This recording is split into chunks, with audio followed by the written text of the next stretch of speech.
Hi, Assalamu alaikum. I am Dr. Nizamuddin Qasmi. As you know, I am a sexual disorders and infertility specialist working here at Saira Healthcare and Hijama Center, Barabanki, Uttar Pradesh. यूनानी system of medicine या Ayurvedic system of medicine में आम तौर पे जो herbal दवाएं इस्तेमाल की जाती हैं वो कॉमन होती हैं। तो ये जो मेडिसिन आज है जिसके बारे में हम बात करने वाले हैं, ये यूनानी में भी इस्तेमाल होती है, आयुर्वेद में भी इस्तेमाल होती है। इसको हम लोग सुरवाली के नाम से जानते हैं। इसके जो तुख्म होते हैं, जो बीज होते हैं, बेसिकली वो दवा के तौर पे इस्तेमाल होते हैं। एज ए मेडिसिन जो है, इसके जो बीज होते हैं छोटे छोटे से, वो इस्तेमाल होते हैं। सुरवाली, इसको जो है हम लोग सुरबाली भी कहते हैं, सुरवाली बीज के नाम से भी ये जाना जाता है। लाल मुर्गा भी कुछ इलाक़ों में इसको कहा जाता है, या तुख्म सुरवाली भी कहते हैं इसको यूनानी सिस्टम ऑफ मेडिसिन में। ये तुख्म सुरवाली जो है बेसिकली सेक्सुअल डिसऑर्डर्स में बहुत इफ़ेक्टिव है, बहुत ज़्यादा इसके फ़ायदे हैं।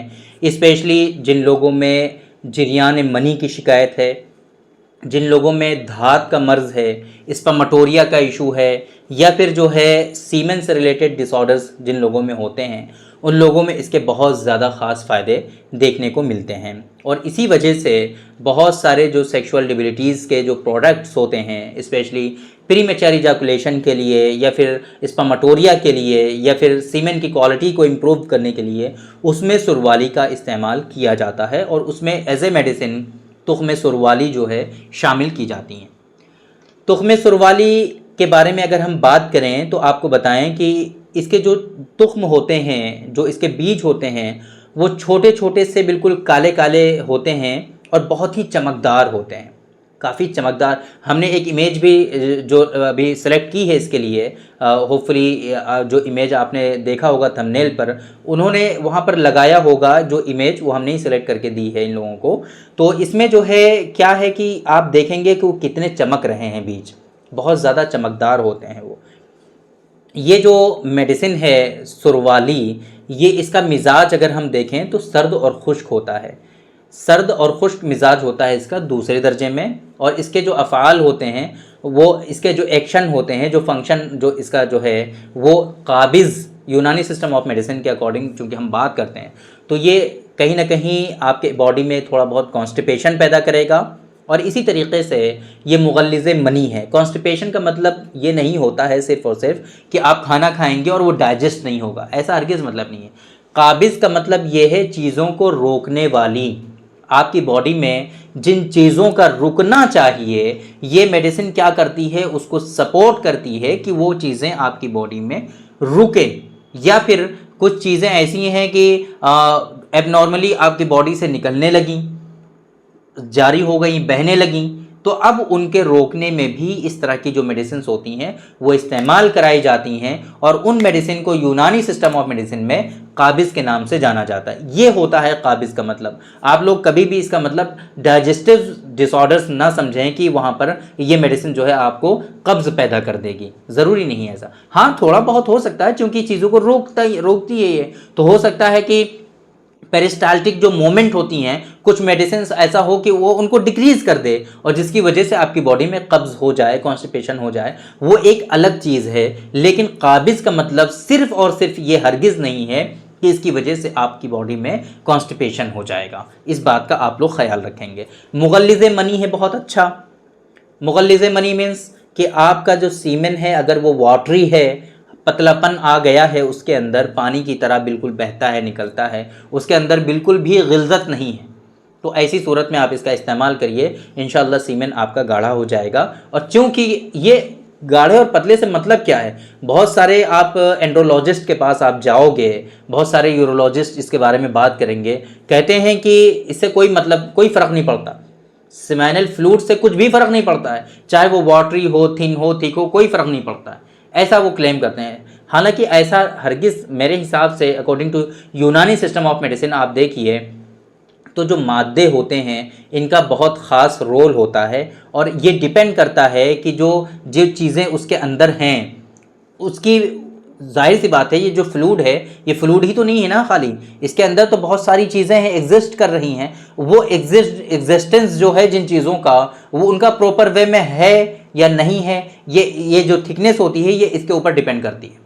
अगर वो प्रॉपर वे में है तो फिर वो थिक, बहुत सारे लोग ये कहते हैं कि अगर बहुत ज़्यादा गाढ़ा हो जाएगा सीमेन तो जाहिर सी बात है वो कहते हैं कि सर्विक्स में पहुंचेगा नहीं तो आपकी वाइफ कंसीव नहीं होंगी। हम यहाँ पे ये बात क्लियर कर देना चाहते हैं, आप लोगों को इस बात का बहुत अच्छे से पता होना चाहिए कि सर्विक्स में सीमेन का पहुंचना ज़रूरी नहीं होता है। आप सीमेन जो है inner part of the vagina में आप सीमेन डिस्चार्ज करते हो वाइल इंटरकोर्स, जब इंटरकोर्स आप करते हैं तो उस वक्त क्या होता है कि आपके सीमेन से जो स्पर्म होते हैं वो अलहदा हो करके स्पर्म जो है वो रेस लगाते हैं, वो भागते हैं और सर्विक्स की तरफ जाते हैं। तो आप लोग इस बात का बिल्कुल भी इससे ये ना समझें, मतलब ना निकालें कि अगर सीमेन आपका गाढ़ा हो जाएगा तो वो सर्विक्स में पहुंचेगा नहीं और आपकी वाइफ कंसीव नहीं होंगी, क्योंकि सीमेन का पहुंचना कोई ज़रूरी नहीं है और सीमेन पहुंच भी जाता है तो वो वापस आ जाता है, निकल जाता है, क्योंकि सीमेन जो है सर्विक्स में नहीं रुकता है, वो डिस्चार्ज हो जाता है, फिर से निकल आता है बाहर। असल चीज़ क्या होती है कि स्पर्म जाते हैं वहाँ पर, और स्पर्म कैसे जाते हैं वो तो हमें दिखता भी नहीं है ना, क्योंकि वो हमारे नेकेड आइज से नहीं दिखाई देता, हमारी नंगी आंखों से वो नहीं दिखाई देता, उसके लिए हमें माइक्रोस्कोप की ज़रूरत होती है। माइक्रोस्कोप से ही पता चलता है कि स्पर्म कितने हैं, किस तरीके से भाग रहे हैं, उनकी मोटेलिटी कैसी है, मॉर्फोलॉजी कैसी है, इसको देखने के लिए हमें माइक्रोस्कोप की ज़रूरत पड़ती है। तो आप लोग इसके बारे में बहुत अच्छे से समझ लें, क्योंकि बहुत सारे जो एंड्रोलॉजिस्ट जो हैं, बेसिकली न्यूरोलॉजी या फिर समझ लीजिए कि यूरोलॉजिस्ट जो हैं, इन लोगों को यूनानी सिस्टम ऑफ मेडिसिन के कॉन्सेप्ट के बारे में पता नहीं है, क्योंकि उन्होंने जो पढ़ाई की होती है वो अकॉर्डिंग टू मॉडर्न साइंस उन्होंने स्टडी की हैं। तो वो लोग जो बताते हैं अपनी नॉलेज के हिसाब से, जो उनके पास जो नॉलेज है उसके हिसाब से बताते हैं। और हमारे यहाँ यूनानी सिस्टम ऑफ मेडिसिन में जो स्टडी होती है, जो कॉन्सेप्ट हैं हमारे यहाँ, हम जो बात करते हैं उसके अकॉर्डिंग बात करते हैं। तो ये जो लेकिन ये हम कभी भी ऐसा नहीं कहते कि वो एंडोलॉजिस्ट अपने मकाम पर गलत हैं या वो लोग बिल्कुल गलत बता रहे हैं, ऐसा हरगिज़ नहीं कहते हैं। वो हम ये ज़रूर कह सकते हैं कि वो लोग अपने नॉलेज के हिसाब से सही बता रहे हैं, और वो इस वजह से क्योंकि यूनानी सिस्टम ऑफ मेडिसिन का जो कॉन्सेप्ट है उससे वो लोग वाकिफ़ नहीं हैं, इससे वो इन चीज़ों को वो लोग जानते नहीं हैं, इस वजह से वो उनकी नॉलेज जो है वहीं तक लिमिटेड है। हमारी जो नॉलेज होती है, हम लोग जो स्टडी करते हैं यूनानी सिस्टम ऑफ मेडिसिन की, हम लोग मॉडर्न साइंस भी पढ़े हुए होते हैं और इसी तरीके से यूनानी के कॉन्सेप्ट भी पढ़े हुए होते हैं। तो कहीं ना कहीं हम लोग जो है दोनों कॉन्सेप्ट को समझते हैं, जानते हैं, इस वजह से इस तरीके से हम प्रॉपर वे में डिस्कस कर पाते हैं, सारी चीज़ों को आप लोगों को बता पाते हैं। तो ये हम बात कर रहे थे कि सुरवाली के बारे में, और देखिए बात कहाँ से कहाँ पहुँच जाती है। तो मुगल्लिज़ मनी है, बहुत अच्छा है ना। तो इसके इस्तेमाल कहाँ पर होंगे? जिन लोगों में धात की शिकायत होती है बहुत ज़्यादा, जिन लोगों में स्पर्मेटोरिया की शिकायत है, स्पर्मेटोरिया धात की शिकायत को भी बहुत सारे लोग नॉर्मल कहेंगे, है ना, कहते हैं कुछ नहीं होता इससे। हालांकि जिनको होता है उनसे पूछिए कि क्या होता है।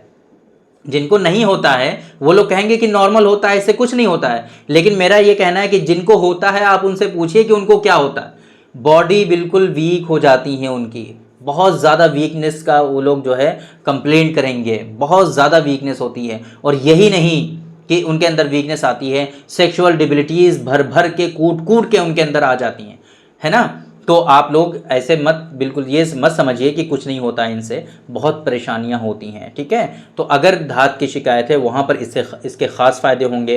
रिक़्क़त मनी, हाइड्रोस्पर्मिया में आप इसका इस्तेमाल करेंगे, वाटरी सीमेन में आप इसका इस्तेमाल करेंगे। किस तरीके से? आप सुरवाली आप ले लीजिए, बहुत इजीली पंसारी के यहाँ मिल जाएगा। सुरवाली को आप पाउडर बना लीजिए, अकेले सुरवाली को भी आप इस्तेमाल कर सकते हैं, या फिर आप किसी दूसरी, जैसे कि अजगंध है तो उसमें कौच के बीज हैं, है ना, इसी तरीके से और भी बहुत सारी इस तरह के जो फंक्शंस रखने वाली मेडिसिन हैं आप उनको शामिल कर लीजिए। साथ में शिलाजीत को ले लीजिए और भी 2-4 दवाएं आप उसमें शामिल कर लीजिए।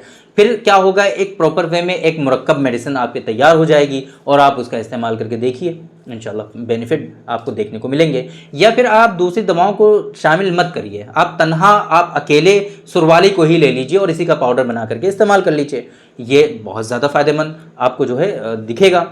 आपका जो है सीमेन में गाढ़ापन भी आ जाएगा और आपके जो है जिरियान में भी फ़ायदा पहुंचेगा। अगर आप मैरिड हैं तो आप देखेंगे कि चूंकि काबिज़ भी एक तरह से मैंने बताया था आपको, तो ये प्री मैच्योर इजाकुलेशन में भी फ़ायदा पहुंचाएगा। जिन लोगों में सुराते इंजाल का इशू है, शीघ्र पतन का इशू है, वहाँ पर भी इसके ख़ास फ़ायदे होंगे। यही नहीं कि सेक्सुअल डिसऑर्डर्स में इस तरीके से होता है, कसरत हैज़ मेंसेस से रिलेटेड जो डिसऑर्डर्स हैं, क्या कि बहुत ज़्यादा मेंसेस हो रहे हैं, ब्लीडिंग बहुत ज़्यादा हो रही है, रुकने का नाम नहीं ले रही है, फीमेल में बहुत ज़्यादा परेशानी हो गई, वहाँ पर आप काबिज़ का मतलब समझ में आ रहा होगा आपको।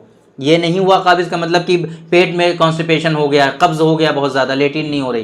काबिज़ का मतलब अब क्या है कि कसरत हैज़ में आप इस्तेमाल कर रहे हैं, हैज़ जो है बहुत ज़्यादा आ रहा है, मेंसेस बहुत ज़्यादा आ रहे हैं, पीरियड जो है रुक नहीं रहे हैं, वहाँ पर इस्तेमाल कर रहे हैं, कसरत हैज़ में फ़ायदा हो गया आपको।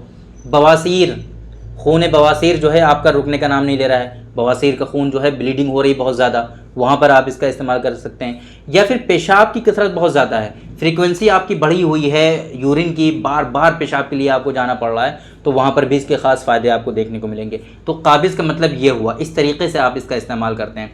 तो समझ में आया होगा होपफुली कि काबिज़ का मतलब क्या है। और सुरवाली जो मेडिसिन है सुरवाली, या फिर सुरबाली कहते हैं इसको हम लोग, सुरवाली के बीज कहते हैं, लाल मुर्गा तुख्म सुरवाली भी कहते हैं इसको। तो ये क्या है बेसिकली, ये समझ में आ गया आपको, ये बीज होते हैं चमकदार बीज, ये समझ में आ गया। इसके ख़ास फ़ायदे आपकी समझ में आ गए। इसकी डोजेज़ की अगर हम बात करें तो 3 से 5 ग्राम इसका जो है बीज वो आपको एक वक्त में इस्तेमाल करनी होती हैं, 3 से 5 ग्राम बस, इससे ज़्यादा आपको नहीं इस्तेमाल करना है। इसके मिजाज के बारे में हमने आपको बताया, सर्द खुश्क होता है। तो होपफुली आप लोगों को सुरवाली के बारे में समझ में आ गया होगा कि ये क्या है और इसके ख़ास फ़ायदे क्या हैं, बेनिफिट्स क्या हैं। बीच में और भी कुछ ज़रूरी बातें आ गई। किसी के देखिए हमारा मकसद जो है वो किसी को भी ये साबित करना कि उन लोगों को नॉलेज कम है, हम लोगों को नॉलेज ज़्यादा है, ऐसा कुछ भी नहीं है। लेकिन हमारा ये मानना है कि सब अपनी जगह पर कॉन्सेप्ट वाइज सब लोग दुरुस्त हैं। जितना इल्म उन लोगों को है वो लोग अपने हिसाब से सही हैं, जितना इल्म हम लोगों को है हम लोग अपने हिसाब से सही हैं। तो वो किसी को गलत नहीं कहना चाहिए, है ना। वो लोग हमने देखा है कि अपनी प्रैक्टिस में लोग बिल्कुल इस तरीके से उल्टा सीधा कहते हैं, वो गलत बात है, इस तरीके से नहीं कहना चाहिए। और हम लोग भी रिस्पेक्ट करते हैं प्रोफेशन की, है ना। तो इन सब चीज़ों का आप लोगों को भी ख्याल रखना चाहिए। उम्मीद करते हैं कि सुरवाली के बारे में आप लोगों की आप समझ में आ गया होगा, उसके बेनिफिट्स के बारे में आप लोगों को समझ में आ गया होगा। इस उम्मीद के साथ आपसे विदा लेते हैं कि आप लोगों को आज के इस वीडियो से ज़रूर कुछ ना कुछ सीखने को मिला हुआ होगा। तो थैंक यू वेरी मच, बहुत बहुत शुक्रिया आपका। आज की इस वीडियो में इतना ही। इंशाल्लाह कल फिर मुलाकात होगी आपसे एक दूसरी वीडियो में, हम डिस्कस करेंगे आपसे एक दूसरे टॉपिक पर। तब तक के लिए आप हमें इजाज़त दीजिए। अस्सलामु अलैकुम।